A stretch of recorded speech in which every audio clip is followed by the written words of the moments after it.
Mriango wa 12. Mulungu anamwiha Aburamu. Bwana akimwambira Aburamu, mbola kahi ts'i kwenu na kati za hatu kwenu na kahi za hatu nyumba ya Babayo. Wende hatha nindiyokwanyesa.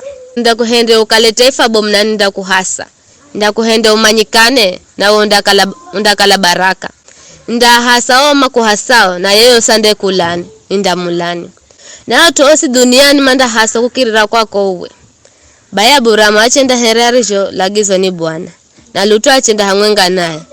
Aburamu were ana miaka 5 ariho mbola Harani.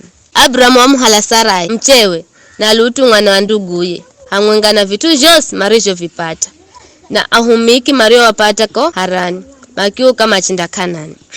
Abraham akikira kahi zayo itsi hatu eri koshekemu enye mwaloni wa more.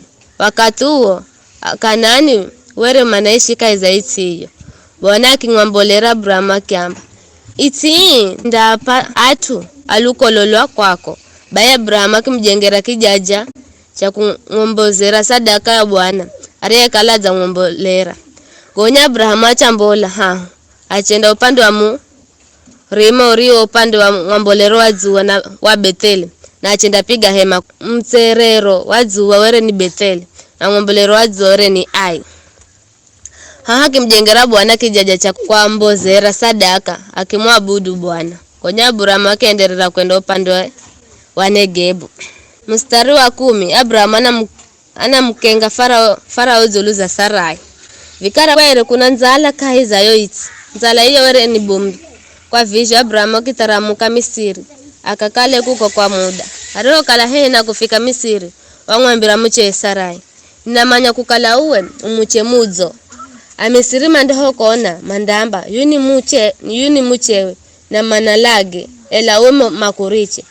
Ninakuvoya wambira kukala uwe ndugu yangu. Ili kwa utua kwako. Nitiye.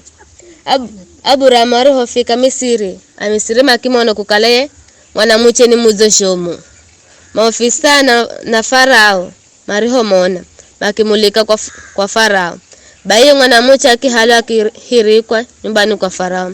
Kwa utua ye mwanamuche Farao muhendera mautumadzo Aburamu. Aburamu akigerwa ng'ombe, nzowe, ache na alume. Na ahumiki akichi na kilume na ngamira. Ela Bwana akimgwiza makongo Farao. Na atoa nyumbani mwako kwa utua Sarai mkaza Aburamu. Kona Farao akimlagizira Aburamu akiamba, kwani uzanihenda vino? Kwani kuna mbiriro kukalani mcheo? Kwani unaona mbira ndugu huyo? Hata ukiniricha nikimuhala akale mchangu. Vikara mcheo tie muhale mwende. Mstari wa 20. Gonya Farao akilagiza atue zulu za Aburamu na makimwamboza hamwenga na mche na kila kitu alichokala nacho. Ni hayo tu.